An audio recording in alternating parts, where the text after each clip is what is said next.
혹시나 센지 저도 하마터면 날아갈 뻔해서 설교를 못할 뻔했습니다. 네, 그냥 재미난 이야기로 좀 잠을 깨고 시작을 해볼까 하는데요. 제 친구가 얼마 전에 TV에 나왔다는 얘기를 해서 유퀴즈 온 더 블럭이라는 곳에 나왔다는 얘기를 해서 이제 그 친구가 나온 화를 한번 살펴봤어요.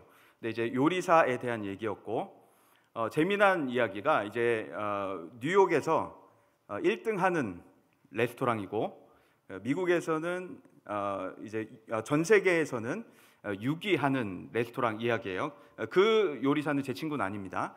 근데 그 요리사가 하는 얘기가 지금 뉴욕에는 한식 열풍이 불고 있다고 해요.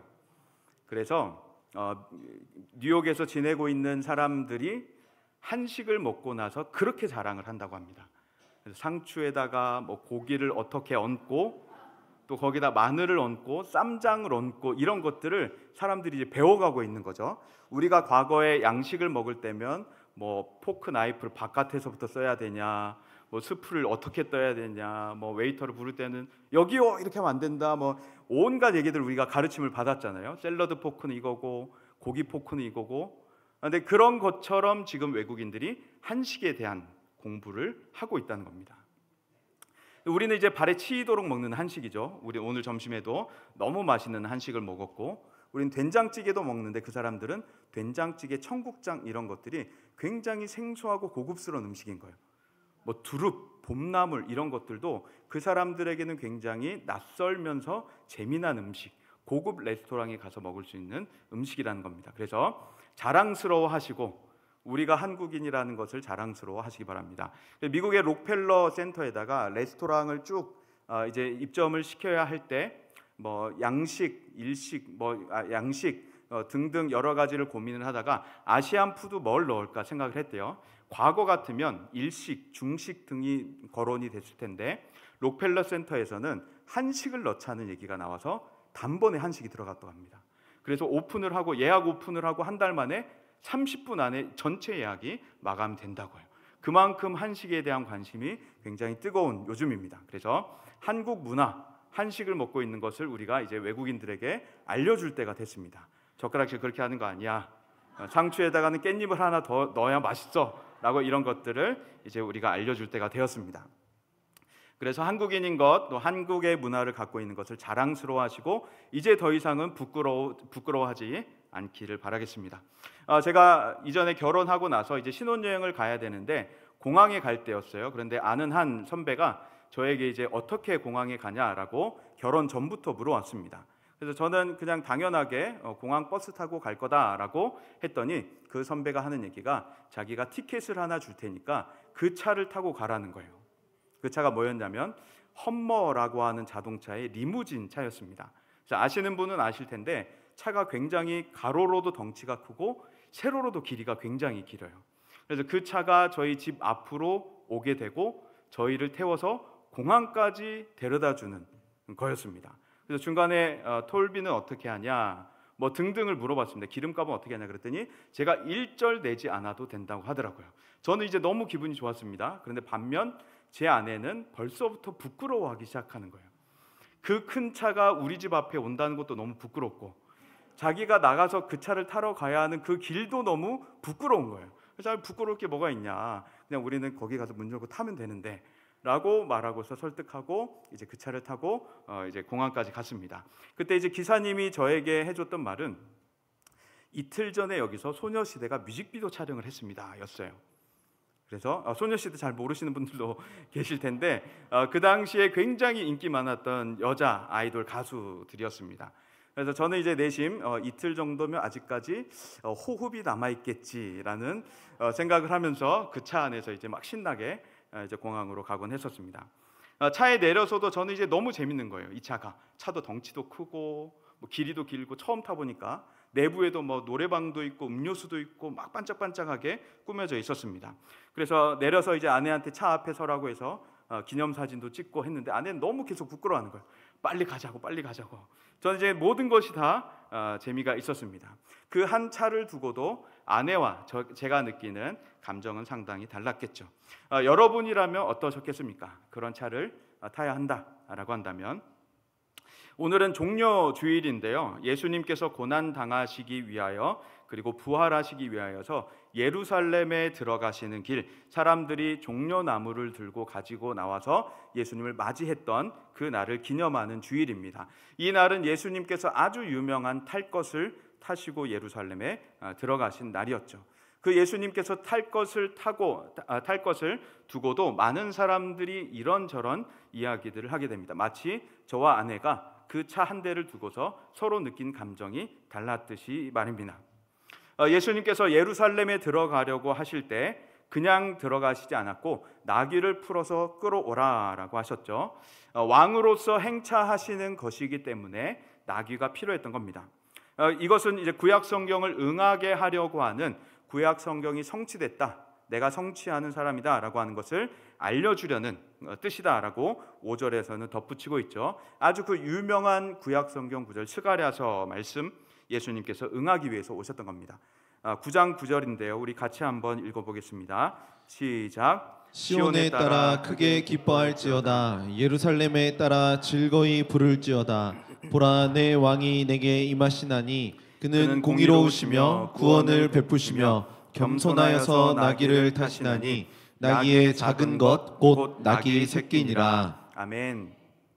스가랴 선지자를 통해서 예언되기를 왕은 공의로우시다, 겸손하시다, 구원을 베푸신다라고 얘기합니다. 그래서 그 분은 공의로우시고 구원을 베푸시고 겸손하셔서 나귀, 곧 나귀 새끼를 타신다라고 예언을 하고 있었죠. 이전에 한 번 말씀을 드린 적이 있었는데 오래전 선배로부터 이야기를 들었던 이야기입니다. 학교 채플에, 신학교 채플에 유대 랍비 출신 선교사가 왔대요. 그 사람이 이제 자기소개했을 때 회당장이었다, 랍비였다라고 등등 자신이 유대 사회에 있었을 때의 신분과 지위를 이야기를 했습니다. 그런데 예수를 믿게 됐고 이제 선교사로 활동을 하고 있습니다라고 얘기를 했던 거죠. 그래서 자신이 예수 믿게 된 경위를 소개할 때 이 본문이 나왔습니다. 자신이 랍비로 있었을 때 스승 랍비에게 이 스가랴서 말씀을 공부하다가 궁금하게 된 거예요. 메시아가 나귀를 타고 오신다는데 스승 랍비에게 선생님, 그러면 이 메시아는 언제 옵니까? 어떻게 옵니까? 정말 나귀를 타고 오십니까? 라고 질문을 했더니 스승 랍비가 아이고 순진한 사람 대하듯이 지금 시대가 어느 시대인데 메시아가 나귀 타고 오시겠나? 기차나 비행기 타고 오시겠지라고 이야기를 한 겁니다. 뭐 헬기를 타고 뭐 내리거나 그렇게 하시겠지라고 얘기를 했던 겁니다. 그래서 이 선교사님은 그 이야기를 듣고서 메시아가 그럼 그렇게 오시겠구나라고 생각을 하고 지내고 있었어요. 그런데 어느 날 집에 들어가려는데 뒤에서 누가 이렇게 툭툭 치더라는 겁니다. 누군가 하고 인기척이 나서 뒤를 돌아봤더니 사람은 온데간데 없고 바닥에 웬 작은 책 하나가 떨어져 있었대요. 그래서 순간 이것은 분명 금서다라고 생각하고 얼른 품속에 넣고 혹시 본 사람이 있나 없나 주위를 두리번거린 다음에 문을 열고 집으로 들어갔다고 합니다. 그리고 나서 이 금서 같은 책을 딱 폈더니 나왔던 말씀이 마태복음 21장 말씀이었던 거예요. 예수님께서 나귀를 타고 예루살렘에 입성하시는 그 장면을 보고 내가 스가랴에서 공부하고 궁금해했던 그 메시아는 기차 타고 비행기 타고 헬기 타고 오는 메시아가 아니라 이미 나귀 타고 오신 메시아였구나라고 하는 것을 알게 된 겁니다. 그래서 예수 그리스도가 메시아였구나라고 하는 것을 알게 되고 믿게 되면서 이제 유대 사회에서는 더 이상 생활할 수 없기 때문에, 살아갈 수가 없기 때문에 외국을 돌아다니면서 우리 이스라엘을 위하여서 선교해 주십시오, 우리나라에 와서 복음을 전해 주십시오라면서 선교 동원을 하고 다녔었던 겁니다. 그래서 이미 오신 이 랍비도 말하듯이 이미 오신 이 메시아 예수 그리스도는 나귀를 타고 오신 것이죠. 그 나귀에 대해서 사복음서는 동일하게 계속해서 이야기를 하고 있습니다. 마가와 누가에서는 강조하기를 아직 아무도 타보지 않은 나귀 새끼라고 말합니다. 왜 사람을 태워보지 않은 나귀라고 언급을 하고 있었을까? 이것이 저는 좀 궁금해졌습니다. 나귀는 보통 말보다 키가 낮아서 무게중심이 좋아서 짐을 싣고 나르는 수레 역할을 주로 하고는 했었습니다. 사람을 태워서 이동하는 이동수단도 분명히, 교통수단도 분명했지만 짐을 싣고 나르는 수레에는 굉장히 최적화된 동물이었던 거죠. 그리고 농사에도 잘 쓰여졌습니다. 힘도 좋고 무게중심이 낮기 때문이죠. 그런데 사람을 태워보지 않은 나귀를 데려와라 라고 예수님 말씀을 하신 겁니다. 그래서 이것 때문에 여러 사람들이 막 이런저런 해석들을 늘어나요. 사람을 태워보지 않은 게 도대체 무슨 말이냐? 사람을 태워보도록 훈련을 했는데 아직 안 태워본 거냐? 아니면 사람을 태워볼 훈련도 한 번도 안 한 거냐? 여러 가지의 가능성들이 열려 있습니다. 아직 사람을 태워보지 않은 나귀라고 저는 이 표현이 능숙하지 않은 나귀라고 저는 해석을 하고 싶습니다. 그래서 사람을 태워보지 않은 나귀라고 하는 이 단어에서 이 표현에서 저는 사람을 태우기에는 능숙하지 않은 나귀일 것이다 라고 저는 해석을 개인적으로 하고 싶습니다. 그런데 마태가 강조하는 것은 겸손하여서라고 말을 하고 있고 짐 실는 나귀 새끼를 탔다라고 말하고 있죠. 그래서 여기서는 이제 스가랴에서 표현하고 있는 그 겸손이라고 하는 단어를 이어받아서 예언의 성취를 말하고 있는 것이죠. 그래서 마태가 강조하는 것은 겸손, 멍에 매는 짐승의 새끼를 예수님이 탔다는 것이고, 마가와 누가는 사람을 태워보지 않은 나귀를 강조를 해 보이고 싶은 겁니다. 그래서 예수님은 지금 왕으로서 예루살렘에 입성을 하고 계시는데 일종의 왕의 즉위식 같은 것을 하고 계시는 거죠. 당시는 로마가 군사력으로 모든 나라들을 통치하던 때였습니다. 그런데 이스라엘인들은 그 가운데서 우리를 구원할 메시아를 기다리고 있었던 것이었죠. 우리를 군사력으로 압제하고 있었던 로마를 무찌를 수 있는 존재, 사사기의 사사와도 같은 존재를 이스라엘인들은 기다리고 있었습니다. 그 인물이 예수님이기를 바랬던 겁니다. 그런데 예수님을 가만히 들여다보니까 기적도 일으키고 병자도 낫게 하고 죽은 자도 살리게 하니까 그분은 반드시 로마를 무찌를 수 있을 것이다 라고 사람들은 생각했던 것이었죠. 그래서 예수께서 로마를 무찌르고 우리의 이스라엘의 왕이 될 것이다. 그러면 우리는 그 나라에서 이 자리 저 자리 한 자리씩 차지하고 살겠지라고 기대를 했던 겁니다. 그런데 성경은 계속해서 스가랴도 마태도 예수님은 겸손하셔서 나귀를 타고 들어가셨다라고 말합니다. 예수님이 태어나신 장소도 우리가 기억을 해보자면 예수님이 어디서 나시게 되었죠? 네.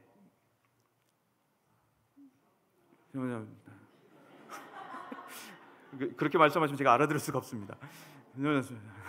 구유에서, 그렇죠. 예수님은 구유에서 나셨고 나실 곳이 없어서 구유에서 나신 것이죠. 그 예수님은 사람들이 바라는 대로 로마를 무찌를 만한 휘황찬란한 모습으로 태어나시지 않으셨어요.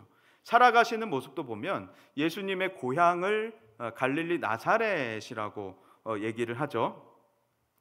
그래서 이 예수님에게서는 좀 사람들이 기대하고 있는 로마를 무찌를 만한 왕의 모습은 좀처럼 잘 나타나지 않는 것도 사실입니다. 그러니까 기적을 일으키시기는 하는데 구유에서 나셨고 겸손하신 모습으로 계속 살아가는 것이었죠.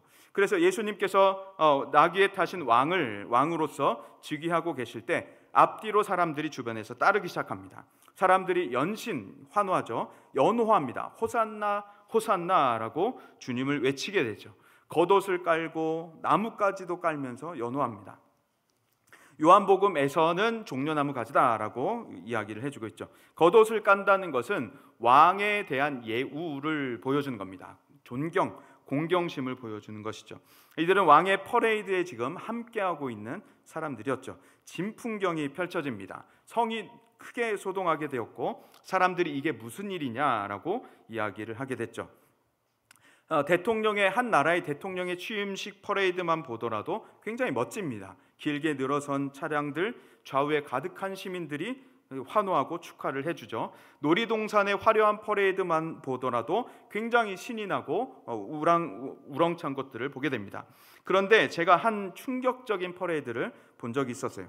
2004년에 아울리치를 러시아로 갔는데 그 러시아의 한 시골 지역을 방문했을 때 봤던 퍼레이드입니다. 한번 두 장의 사진인데 한번 보실까요? 어떤 것 같으세요? 뭔가 꾸민 사람이 뭔가를 손에 들고 있는데 저희한테 소개할 때 이 퍼레이드가 있는데 축제가 있는데 물의 신 축제라고 저희에게 알려줬습니다. 그 축제에 너희도 참석해서 너희가 가지고 온 사역들을 해봤으면 좋겠다라는 거였죠. 클로즈업된 사진이 하나 있는데 그것도 한 번 더 보여주시겠어요? 세로 사진. 네, 저런 모습이었습니다.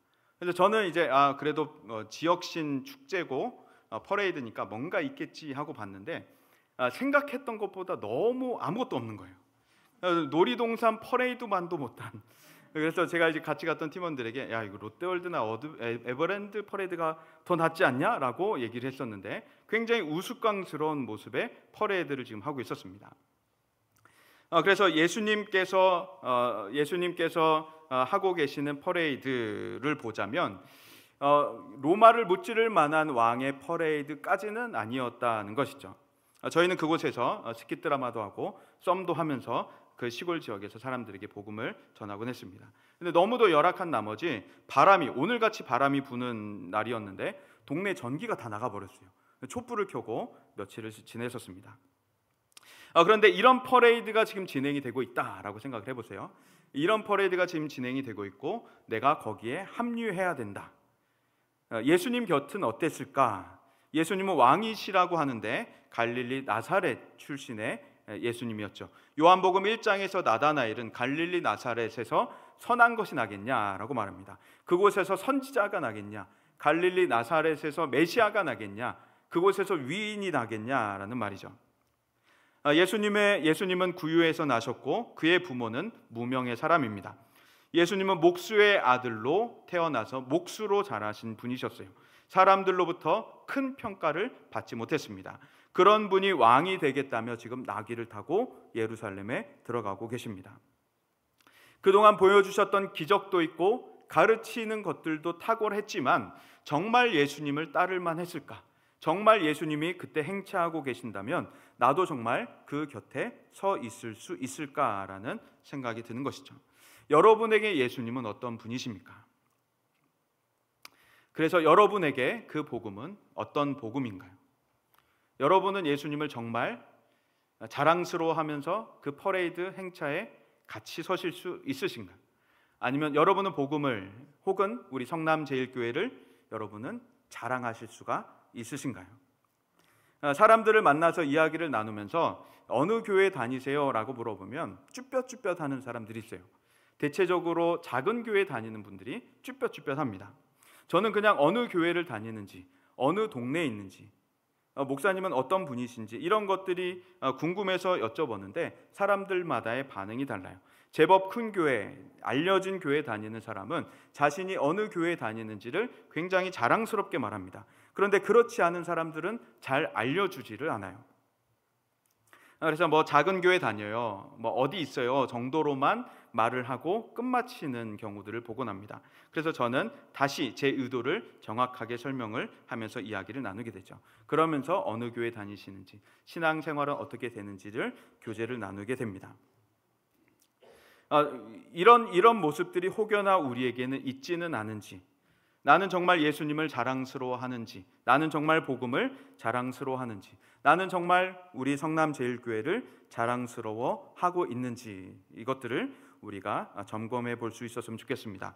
한 아파트 모습이 있습니다. 한 아파트 모습 제가 길을 가다가 사진을 찍었는데 사진 한번 보여주실까요?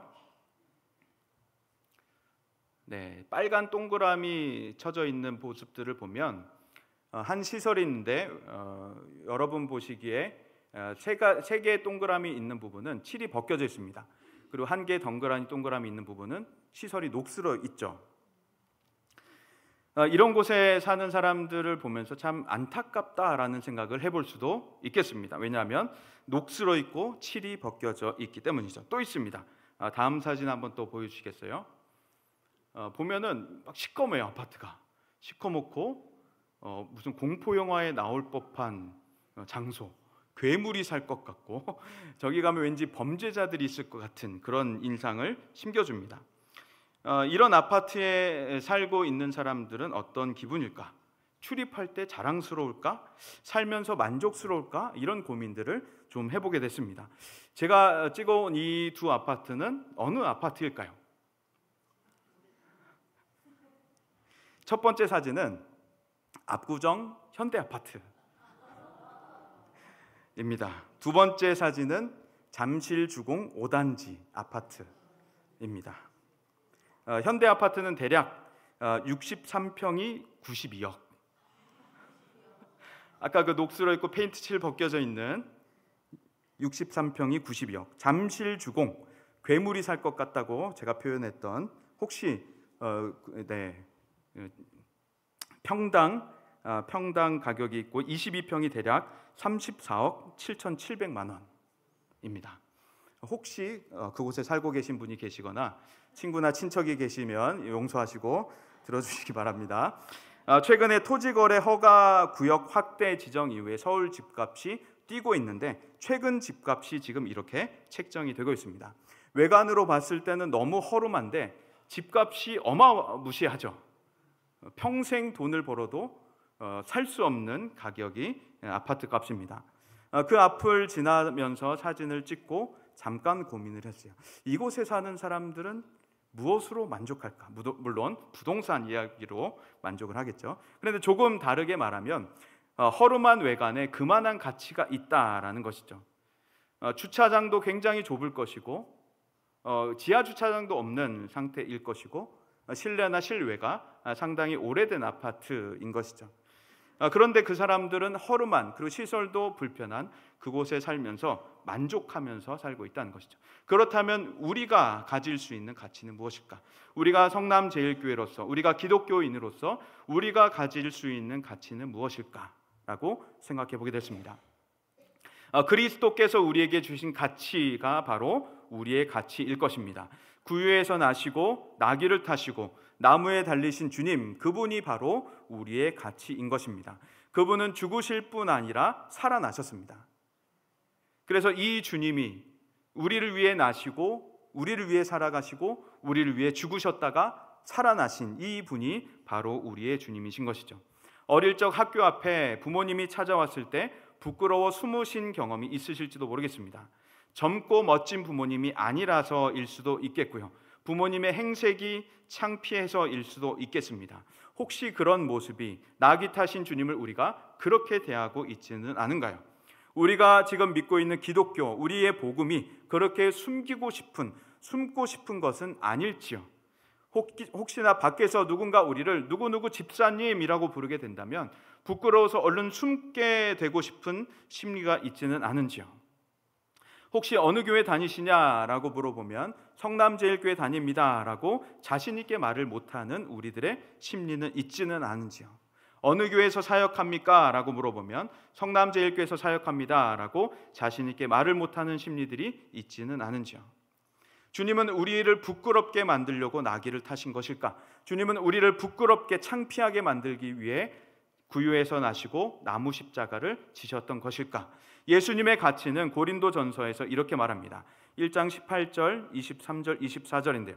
십자가의 도가 멸망하는 자들에게는 미련한 것이요 구원을 받는 우리에게는 하나님의 능력이라. 우리는 십자가에 못 박힌 그리스도를 전하니 유대인에게는 거리끼는 것이요 이방인에게는 미련한 것이로되 오직 부르심을 받은 자들에게는 유대인이나 헬라인이나 그리스도는 하나님의 능력이요 하나님의 지혜니라. 아멘. 세상에서 망하는 자들에게는 그렇지 않지만 우리에게는 그리스도가 바로 가치인 것입니다. 세상에서는 여전히 과학이나 여러 세상 학문에서는 기독교를 미신적으로 표현할지 모르나 교회 다니는 우리들, 교회에서 헌신하고 있는 우리들, 주일에 늦잠도 못 자고 하루 종일 교회에서 예배드리고 헌신하고 섬기고 있는 우리들, 많은 시간 많은 재정을 뺏기고 있는 우리들을 세상에서는 미련하다라고 말할 수도 있고 한심하게 여길 수도 있지만 그렇지 않고 우리를 위해 오신 죽으시고 부활하신 그리스도는 우리의 삶의 가치다라고 말하는 것이죠. 바울은 십자가에 못 박힌 예수를 계속해서 전합니다. 대속의 사랑을 가지셨고 인간의 죄를 대신 지신 그 저주와 형벌을 대신 당하신 예수님이십니다. 예수님은 우리의 모든 죄값의 물음이 되신 주님이시죠. 형벌을 당해 죽으셨고 살아나셨습니다. 이것으로 우리는 생명을 얻었고 새로운 살 길이 열렸으며 하나님의 사랑을 확증하고 살 수 있도록 된 것이죠. 또 이 십자가에 못 박히신 그리스도는 내 교회를 세우겠다라고 말씀하셨습니다. 마태복음 16장 18절에 또 내가 내게 이르노니 너는 베드로라. 내가 이 반석 위에 내 교회를 세우리니 음부의 권세가 이기지 못하리라. 아멘. 주님께서는 내 교회를 직접 세우신 주님이십니다. 죽으심과 부활로 영원히 살아계시는 그 권능으로 주님은 교회를 세우셨습니다. 그래서 이 지상에 있는 모든 교회는 주님의 교회이며 이 지상에 있는 모든 교회는 주님의 몸된 교회인 것입니다. 그 교회의 수가 몇 명이 모이든지 간에, 그 교회가 개척교회든지 간에, 아직 성도가 없는 목회자 홀로 교회로 모이고 예배를 드리는 교회일지라도 그 교회는 예수 그리스도의 몸이기 때문에 영광스럽고 존귀한 곳입니다. 어떠한 개인도 그를 무너뜨릴 수 없고 어떠한 이 세상 기관보다도 탁월하고 우월하고 존귀하고 영광스러운 곳이 바로 교회라고 하는 곳인 것이죠. 왜냐하면 예수 그리스도께서 직접 세우셨기 때문입니다. 그래서 그 어떤 누구도 어떤 교회에 대해서 쉽게 평가할 수가 없는 것입니다. 또 주님께서는 내 교회를 세우시고 겸손으로 다스리시는 주님이십니다. 빌립보서 2장에서 보면 5절부터 11절까지 바울은 주님의 마음을 품으라고 말합니다. 그 주님의 마음은 바로 겸손한 마음이었던 것이죠. 하나님과 원래 본체셨으나 동등됨을 취할 것으로 여기지 않고 종의 형체를, 자기를 비워서 종의 형체를 가지고 이 땅에 낮은 곳으로 임하신 주님이십니다. 죽기까지 하나님 앞에 복종하셨고 죽으심으로 하나님 앞에 복종, 순종을 이루신 주님이십니다. 그래서 하나님께서는 그의 이름을 가장 뛰어난 이름을 주시고 하늘과 땅에 있는 모든 것들이 그 주님 앞에 무릎을 꿇고 경배하게 하고 계시는 것이죠. 그래서 예수 그리스도는 지금도 하늘 보좌에 계셔서 천사와 모든 의인들과 또 지상에 있는 모든 그리스도인들의 경배를 홀로 받고 계시는 주님이십니다. 영원 전부터 영원까지 모든 천사의 모든 영혼들의 예배와 감사와 존귀와 찬양을 홀로 받고 계시는 주님이신 것이죠. 그 주님은 죽으셨다가 살아나셨고 지금도 하늘 보좌에서 통치하시며 모든 경배를 홀로 받고 계시며 겸손으로서 우리를 통치하시는 주님이십니다. 자신의 모든 것을 내어주셔서 우리를 통치하시는 주님이십니다. 자신의 모든 것을 내어주셔서 우리를 사셨고 자신의 모든 것을 내어주셔서 교회를 세우신 주님이십니다. 그 주님이 지금 교회, 이 지상에 있는 모든 교회를 세우셨고 겸손으로 통치하고 계시다라고 하는 것이죠. 그래서 주님께서는 겸손하셔서 나귀를 타셨습니다. 천사를 동원하셔서 구름을 타셔도 됐던 주님이시죠. 그러나 겸손하시게 인간으로 오셨고 겸손하시게 나귀를 타셨습니다. 그것도 사람을 한 번도 태워보지 않은 그 나귀를 타셨던 것이죠. 만일 주님에게 경력이 중요했다면 유력한 가문에서 태어나셨을 겁니다. 유력한 사람들과 함께 지냈을 것입니다. 유명한 직업을 가지셨겠죠. 제자들을 부르실 때도 하나같이 사회적 지위가 출중한 사람들을 부르셨을 겁니다. 그런데 주님은 그렇게 하지 않으셨습니다. 평범한 가문에서 태어나셨고 평범한 직업으로 살아오셨고 제자들도 평범한 사람들을 부르셨습니다. 베드로와 요한의 설교를 듣고 사람들은 학문 없는 범인, 평범한 사람이라고 생각을 했습니다. 그래서 주님은 아주 깨끗한 호텔에 임재하실 뿐만 아니라 이 세상 모든 곳에 임재하시는 주님이십니다. 깨끗한 호텔뿐만 아니라 구유에서도 임재하시는 주님이십니다. 집 한 채 값 나오는 명차에만 타시는 것이 아니라 존귀하신 주님은 겸손하셔서 나귀에도 타시는 주님이십니다. 주님은 모든 천사들을 동원하셔서 로마를 무찌를 수 있으셨으나 그렇게 하지 않으셨고 하나님의 뜻을 이루기 위하여서 사람들의 손에 체포되고 고난당하시고 죽으신 주님이십니다. 그 주님, 그 왕으로 입성하시는 그 주님 곁에 서실 수가 있으시겠습니까? 나귀 타신 주님 곁에서 나의 겉옷을 펼치고 호산나를 외치실 수가 있으시겠습니까? 사람들이 손가락질할 수도 있는 일이죠. 쟤는 또 저런다라고 말할 수도 있는 것입니다. 만일 우리가 주님을 왕으로 모시고 있다면, 만일 우리가 주님을 왕으로 연호하고 있다면 우리는 나무에 달리신 그 골고다까지 함께 가야 하는 것입니다.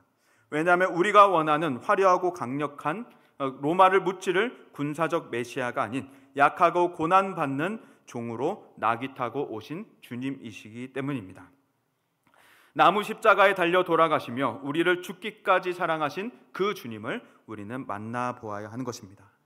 골고다에 달려 돌아가신, 우리를 위하여서 모든 것을 내어주신 그 주님을 만나보아야 하는 것이죠. 그 주님을 만나보게 된다면, 사람을 한 번도 태워보지 않은 나귀를 타신 주님을 만나게 된다면 그 주님이 나를 부르신 목적을 알아갈 수가 있는 것입니다. 그렇게 되면 우리는 더 이상 주님 앞에서 어떤 것을 치장하려고 꾸미려고 노력하지 않아도 되는 것이죠. 왜냐하면 주님은 그저 우리를 사람을 한 번도 태워보지 않은 나귀로 부르셨기 때문입니다. 그 주님 앞에서는 내가 말이 되려고 노력할 필요가 없는 것입니다. 그 주님 앞에서는 내가 사람을 태워본 척, 사람들을 한 번이라도 태워본 척, 능숙한 척 할 필요가 없는 것입니다. 왜냐하면 왕께서는 어린 나를, 사람을 한 번도 태워보지 않은 어린 나를 부르셨기 때문입니다. 이와 같이 겸손하신 주님은 계속해서 우리를 위하여 낮은 곳으로 임하신 주님이십니다. 그 주님을 닮은 한 사람이 있습니다. 유명한 저술가 헨리 나우엔이 있는데요. 그의 경력이 참 화려합니다. 가톨릭 사제였고 심리학 교수였고 미국에 있는 예일과 하버드 대학의 교수로 강의하셨습니다. 별로 놀랍지 않으신 거 보니까 주변에 친구들 한 명쯤은 예일에서 하버드에서 가르친 친구들이 있으신 것 같아요. 저는 굉장히 놀라웠습니다. 이렇게 참 출중한 사람이 있구나. 예일하고 하버드에서 가르칠 수 있다니. 이런 인생은 어떤 인생일까? 저는 너무도 놀라웠거든요. 여러분들 별로 놀라지 않으신 거 보니까. 네. 이 헨리 나우엔이라고 하는 상당한 경력을 가진 사람이 탁월한 강의를 계속하다가 사람들에게 상담을 해주고 예수를 복음을 가르치다가 어느 날 우울증이 찾아왔습니다. 그리고 친구의 권유에 의해서 캐나다에 있는 라르쉬 공동체라는 곳에 가게 됩니다. 거기에는 지적 장애인들이 모여서 사는 공동체였습니다. 거기서 그의 인생이 바뀌었다고 할 수 있죠. 거기서 한 지적 장애인, 그리고 몸을 전혀 쓸 수 없는, 모든 것을 다 해줘야 하는, 일어나 키고 옷을 갈아입히고 씻기고 밥을 먹여야, 모든 것을 다 해줘야 하는 아담이라고 하는 사람을 만나면서 그의 인생이 완전히 바뀌게 됩니다. 그가 라르쉬에 도착했을 때 사람들이 물어봅니다. 당신은 누구입니까? 그 질문에 저는 하버드 대학에서 강의하고 있는 헨리 나우엔입니다 라고 대답을 하죠. 사람들이 다시 묻습니다. 하버드가 뭔가요? 헨리 나우엔은 거기서 하버드라고 하는 대학교를 소개하게 됩니다. 전 세계에 가장 뛰어난 똑똑한 사람들이 모여서 공부하는 곳입니다. 사람들은 다시 묻기 시작해요. 헨리 나우엔은 그 사람들에게 난생 처음으로 하버드를 소개하기 힘들었다라고 얘기합니다. 조금도 하버드 대학교의 위대함이 전해지지 않는 벽과 같은 것을 경험하게 되죠. 헨리는 거기서 충격에 빠집니다. 한 번도 이런 질문을 받아본 적이 없었고 이런 고민을 해본 적이 없기 때문입니다. 어디 가서 하버드대 교수입니다라고 하면 사람들은 다 놀라워하기, 존경스러워하기 일쑤였죠. 그날 그는 일기에 쓰게 됩니다. 오늘 나는 놀라운 경험을 했다. 이 사람들은 내가 하버드대 교수인 것과 많은 업적을 세운 것을 알지 못하고 그것에 관심도 없다. 이곳에서 난 그저 헨리 나우엔일 뿐이다. 이들이 날 대하는 방식이 신이 인간을 대하는 방식과 가장 비슷하지 않을까? 주님은 나의 경력, 나의 외적인 요소가 아닌 그저 나를 한 존재로 바라보십니다. 나를 기능이 아닌, 성능이 아닌 존재로 바라보시는 것이죠. 그래서 그 주님의 눈은 나를 사랑으로 끝까지 바라보십니다. 내가 기능과 성능에 어떤 문제가 생기더라도 나를 존재로서 바라보시기 때문이죠. 그래서 우리는 그 주님 앞에 설 때면 순전하게 나 자신으로 있을 수가 있는 것입니다.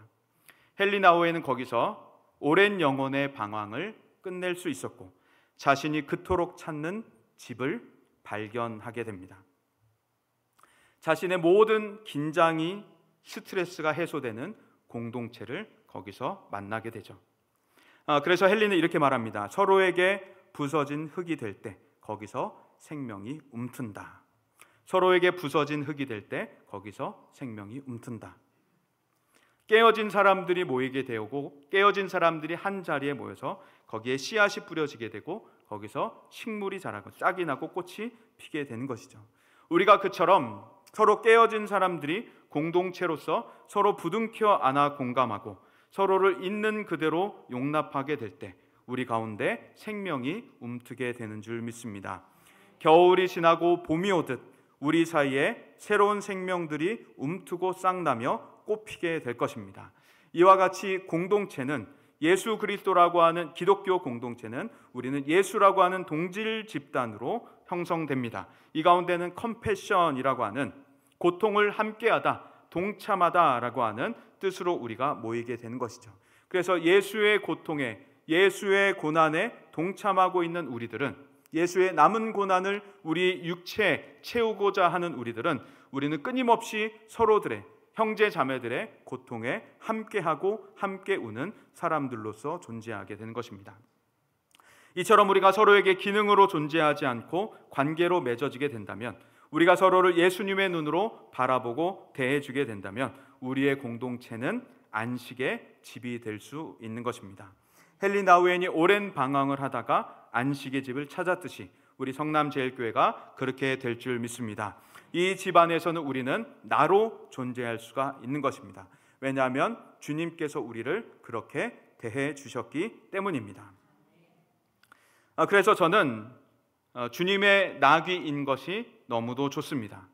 주님은 저에게 명마가 되라고 말씀하지 않으셨습니다. 왜 사람을 한 번도 안 태워봤냐고 타박하지 않으셨고 그동안 너는 뭘 했냐고 묻지 않으십니다. 사람을 태워보지 않은 어린 나귀를 타고 가시며 너는 왜 이것밖에 안 되냐고, 왜 여기서 출렁거리냐고 나무라지 않으십니다. 그분이 바로 우리의 주님이신 것이죠. 그래서 저는 주님께 이렇게 고백할 수밖에 없습니다. 주님, 저는 당신의 나귀인 것이 좋습니다. 주님, 저는 당신의 나귀인 것이 좋습니다. 우리를 있는 그대로 사랑하시는, 우리를 존재 자체로 기뻐하시는 그 주님의 사랑을 충만히 누리시기를 바랍니다. 이번 한 주간 고난주간으로 보내면서 나를 위해 오시고 구유에서 나시고 살아가시고 겸손하셔서 나귀를 타셨고 나무에까지 가셔서 골고다에서 나무에 달리신 그 주님의 조건 없는 사랑, 무한한 사랑을 충만히 누리시기를 소망합니다.